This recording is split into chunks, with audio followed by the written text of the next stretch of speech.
Israel से जंग के बीच ईरान ने फिर खोला एयर स्पेस। अपने ही विमानों से आज 1000 भारतीयों को भेजेगा दिल्ली। ईरान और इजरायल के बीच युद्ध भयावह मोड़ पर पहुंच चुका है। दोनों ही देश एक दूसरे पर मिसाइल हमले कर रहे हैं, जिसकी वजह से वहां रह रहे आम नागरिकों को जान गंवानी पड़ रही है। लोग खुद को सुरक्षित नहीं महसूस कर पा रहे हैं। इजरायल के साथ चल रहे युद्ध की वजह से ईरान ने अपना एयर स्पेस बंद कर रखा है। इस बीच ईरान ने भारतीय समुदाय के लोगों के निकासी के लिए अपना एयर स्पेस खोल दिया है।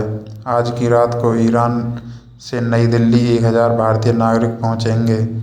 भारतीय नागरिकों को ईरान से दिल्ली लाने के लिए मशहद से एयर चार्टर्ड उड़ानों की व्यवस्था की गई है। ईरान के ही विमान से भारतीय वतन लौटेंगे।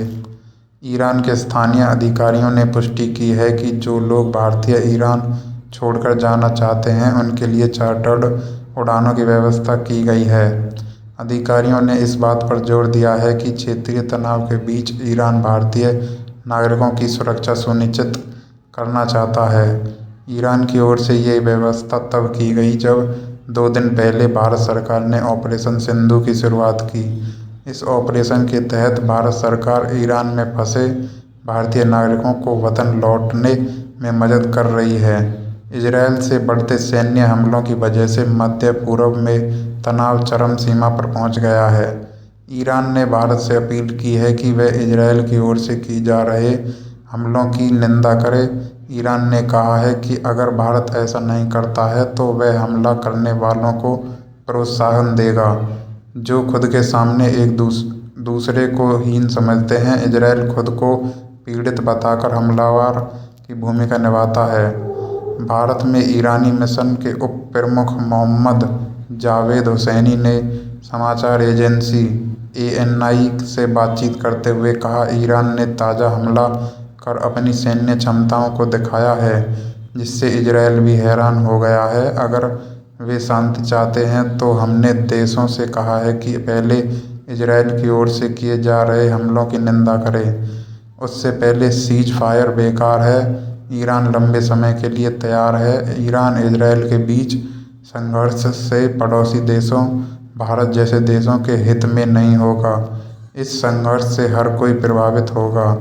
ईरान ने पाकिस्तान का बिना नाम लिए हुए कहा है कि अगर ईरान इजरायल के बीच चल रहे संघर्ष में अगर कोई तीसरा देश एंट्री करता है तो इसकी स्थिति बिगड़ सकती है।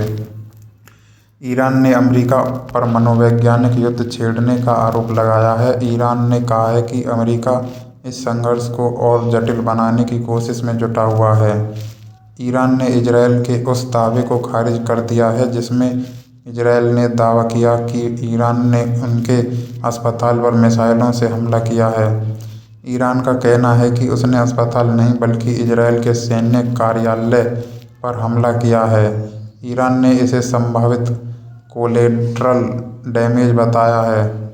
ईरान ने स्पष्ट किया है कि हार्मुज जलडमरूमध्य को ब्लॉक करने के विकल्प पर अभी विचार किया जा रहा है। इसे अभी लागू नहीं किया जा रहा है।